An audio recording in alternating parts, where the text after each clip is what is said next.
अस्सलाम वालेकुम व्यूअर्स। आज मैं आपको 20 किलोवाट सोलर सिस्टम की डिटेल्ड कॉस्टिंग देने वाला हूँ इस वीडियो में, सो स्टे ट्यून्ड।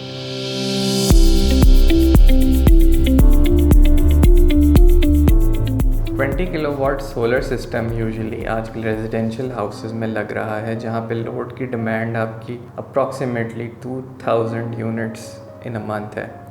अब 2000 यूनिट्स इन अ मंथ किस तरह से बनते हैं आपके बिजली के बिल में? यूजुअली जिन घरों में 4 से 5 एयर कंडीशनर्स चल रहे होते हैं और इसके अलावा आपके घर में पंखे, लाइटें और साथ आपकी डिफरेंट वॉशिंग मशीन्स, पानी की मोटर, वो सब मौजूद हैं।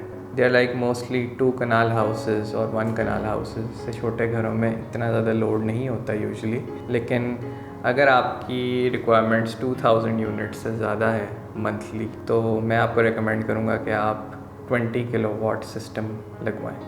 20 किलोवाट्स का सोलर सिस्टम जो होता है उसकी आप डिफरेंट कन्फिगरेशंस ले सकते हैं। जैसे कि सोलर सिस्टम बेसिकली 2 टाइप्स के होते हैं। एक होता है हाइब्रिड सोलर सिस्टम, एक होता है ग्रिड टाइड सोलर सिस्टम। अब हाइब्रिड सोलर सिस्टम जो होता है वो उसके नाम से ही आप गेस कर सकते हैं कि वो एक हाइब्रिड सिस्टम होता है।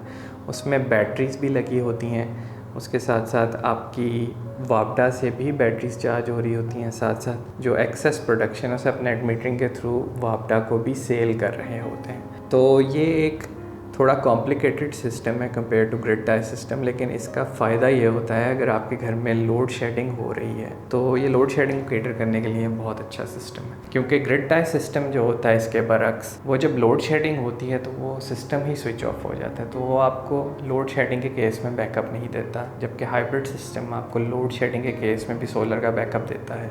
सेकेंडली, हाइब्रिड सिस्टम जो होता है उसमें आपकी जो इन्वर्टर्स होते हैं वो डिफरेंट कॉन्फ़िगरेशन में लगते हैं compare to grid tie system. जैसे कि अगर आपने 20 किलोवाट का हाइब्रिड सिस्टम लगवाना है अपने घर में, तो आप उसे 3 इन्वर्टर्स में स्प्लिट कर सकते हैं। 7.5 किलोवाट के 3 इन्वर्टर्स आप लगा लें पैरेलल में। हर एक के साथ आप 4 बैटरीज ईच रखें, क्योंकि हर इन्वर्टर 48 वोल्ट्स पे ऑपरेट करता है। तो 4 बैटरीज लगेंगी हर इन्वर्टर के साथ, तो टोटल आपकी 12 बैटरीज हो जाएंगी, क्योंकि आपके 3 7.5 किलोवाट के सिस्टम्स होंगे।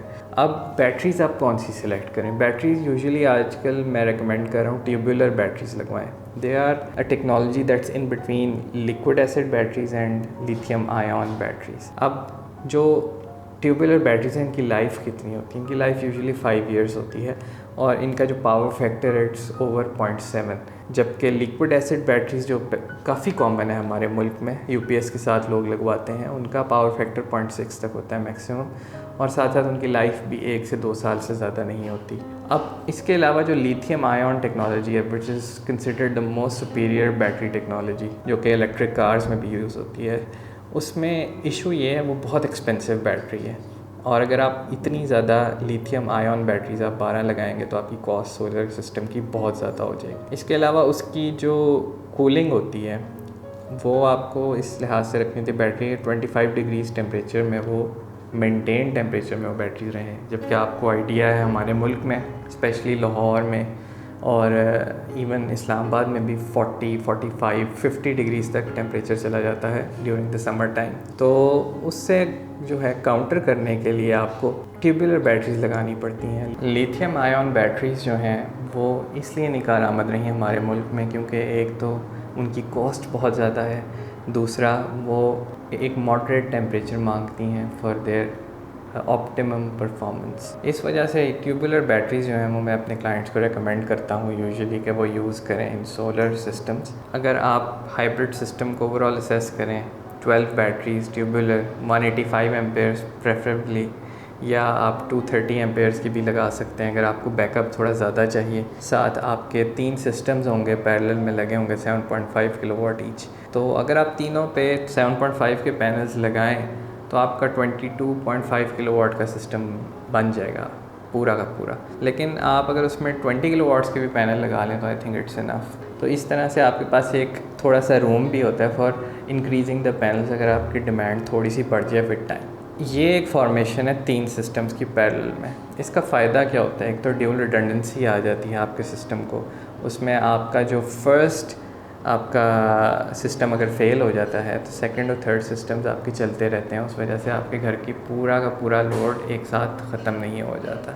मज़ीद आपको इसके अलावा अगर ग्रिड टाई सिस्टम के बारे में मैं बताऊं तो ग्रिड टाई सिस्टम में हमारे पास 20 किलोवाट का भी इन्वर्टर होता है, और उससे भी मैं इस तरह से रेकमेंड करूंगा कि आप 10 किलोवाट के 2 इन्वर्टर्स लगा लें कि अगर आपके घर में 2 मीटर्स लगे हुए हैं। यूजुअली जो बड़े घर होते हैं 2 कनाल के 4 कनाल के, जिनका इतना ज़्यादा लोड होता है, उनके घर में 2 मीटर होते हैं। आप दोनों मीटर्स पे आधा आधा लोड रखें, 10 किलोवाट का एक पे लोड डालें, 10 किलोवाट का दूसरे पे डालें। ग्रिड टाई सिस्टम में जो भी प्रोडक्शन होगी आपके पैनल्स की, वो कम्प्लीटली सारी की सारी आप लेस्को को सेल कर देंगे। तो उसका फ़ायदा ये होता है कि उसमें बैटरीज नहीं होती, इसलिए मेंटेनेंस कॉस्ट इस सिस्टम की कुछ भी नहीं है, ज़ीरो है। और दूसरे एंड पे अगर आप इसका नुकसान देखें तो जैसे मैंने आपको पहले बताया, लोड शेडिंग में 20 किलोवाट का हाइब्रिड सिस्टम जो है वो तो आपको बैकअप दे जाएगा, लेकिन 20 किलोवाट ग्रिड टाई सिस्टम बंद हो जाएगा तो आप कहेंगे यार मैंने इतनी ज़्यादा स्पेंडिंग की है, उसके बावजूद मैं लोड शेडिंग को नहीं कैटर कर सक रहा। यूजुअली ये उन इलाकों के लिए अच्छा है 20 किलोवाट ग्रिड टाई सिस्टम, जैसे कि बैरियर टाउन हो गया, EME सोसाइटी हो गई, जिनके अपने बैकअप जनरेटर्स जहाँ लोड शेडिंग नहीं होती। बाकी इलाके जैसे DHAs हैं, गुलबर्ग हैं, मॉडल टाउन, जहाँ पे लोड शेडिंग काफ़ी ज़्यादा है आजकल, वहाँ के लिए अगर आप लोड शेडिंग को कैटर करना चाहते हैं तो आपके पास हाइब्रिड सिस्टम का ऑप्शन है। नेक्स्ट जो पॉइंट है वो ये है प्राइसिंग का। जैसे कि मैंने आपको दोनों का कंपैरेटिव एनालिसिस दे दिया, 20 किलोवाट सोलर हाइब्रिड सिस्टम और 20 किलोवाट ग्रिड टाई सिस्टम। इस तरह मैं आपको इनकी प्राइसिंग का भी कंपैरेटिव एनालिसिस देने वाला हूँ। जो हाइब्रिड सिस्टम है 20 किलोवाट्स का, that's more expensive compare to the grid tie system, इसलिए क्योंकि उसमें बैटरी बैंक भी शामिल होता है। मज़ीद उसके क्योंकि इन्वर्टर्स 3 लगे हुए हैं 2 के बजाय, तो इसलिए भी कॉस्ट थोड़ी सिस्टम की बढ़ जाती है, क्योंकि वायरिंग और फिर डिस्ट्रीब्यूशन बॉक्सेस उसके ज़्यादा कॉम्प्लिकेटेड होते हैं हाइब्रिड सिस्टम के compare to grid tie system. तो इसकी जो कॉस्ट अगर ओवरऑल देखी जाए आजकल, तो ये अप्रॉक्सीमेटली आपको 3.6 मिलियन का कॉस्ट करेगा हाइब्रिड 20 किलोवाट सोलर सिस्टम। इसके बरक्स अगर आप ग्रिड टाई सिस्टम लें 20 किलोवाट का, जिसमें आपके 2 10 kilowatt each grid tie inverters होंगे, उसमें आपका सिस्टम की जो कॉस्ट है वो अप्रॉक्सीमेटली आपको 3 मिलियन कॉस्ट करेगी। अब कॉस्ट में आप देखें कितना फ़र्क है, 0.5 मिलियन और अप्रॉक्सीमेटली 5 लाख रुपए का फ़र्क है। वो कहाँ पे फ़र्क आ रहा है? वो अगेन जैसे मैंने आपको बताया, बैटरी बैंक में फ़र्क आ रहा है। तो बैटरी बैंक बहुत बड़ा है आपका 20 किलोवाट सिस्टम के साथ 12 बैटरीज लगी हुई हैं, और साथ साथ उनकी वायरिंग भी ज़्यादा कॉम्प्लिकेटेड है हाइब्रिड सिस्टम्स, जिसमें आप 3 डिस्ट्रीब्यूशन बॉक्सेस बना रहे हैं फॉर 3 इन्वर्टर्स।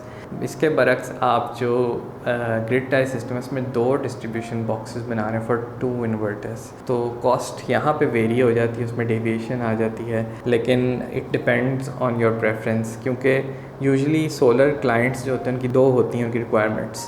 फर्स्ट रिक्वायरमेंट है उनका बिजली का बिल कम करना, सेकंड रिक्वायरमेंट है लोड शेडिंग को कैटर करना। अगर आपकी सिर्फ यही रिक्वायरमेंट है कि आप बिजली का बिल कम करें, तो I think you should go for grid tie 20 kilowatt solar grid tie system.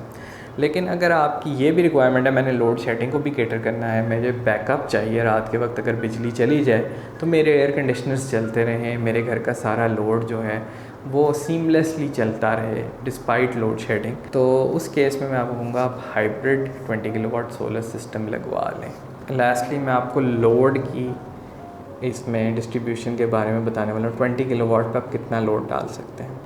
अब 20 किलोवाट का जो हाइब्रिड सिस्टम है उसके ऊपर आप अप्रॉक्सीमेटली 5 एयर कंडीशनर्स डाल सकते हैं 1 टन के इन्वर्टर एसीज, और इसके साथ आप पूरे घर की लाइटें, पंखे जिसमें 20 to 30 फैंस हों, आपकी LED लाइट्स तो न्यूमरस हों, बेशक 100 से ज़्यादा हों, और इसके अलावा आपकी वॉशिंग मशीन भी इस पर चल सकती है, आपके पानी की मोटर घर की चल सकती है, साथ आपकी फ्रिजेस चल सकते हैं, और इसके अलावा आयरन को मैं सजेस्ट करूँगा, अगर 5 एयर कंडीशनर्स चल रहे हैं तो अपनी आयरन को ना इस्तेमाल करें सोलर सिस्टम पे। लेकिन फिर भी अगर आपके इतने एसीज एट ए टाइम नहीं चल रहे तो आप लोड को मैनेज करके अपनी आयरन को भी यूज़ कर सकते हैं 20 किलोवाट सिस्टम पे। इसके बरक्स ये तो मैंने आपको बता दिया हाइब्रिड सिस्टम पे। अगर आप ग्रिड टाई सिस्टम लेते हैं तो उसमें आप जितना मर्जी लोड यूज़ करें, क्योंकि वो तो जो सिस्टम सारा का सारा एक्सपोर्ट कर रहा है वापडा को, तो आप वापडा से बिजली ले रहे हैं, तो अब जितनी भी आप कंजम्पशन करना चाहें कर लें। लेकिन आप ये चीज़ याद रखें, जितनी आपकी कंजम्पशन होगी उतना ही आपका बिल आएगा। अगर आपकी 2000 यूनिट्स से ज़्यादा कंजम्पशन बढ़ गई जब आपने सोलर सिस्टम लगा लिया, तो उससे ऊपर जितना भी बिल होगा वो आपको पे करना पड़ेगा, आपका बिल ज़ीरो नहीं होगा।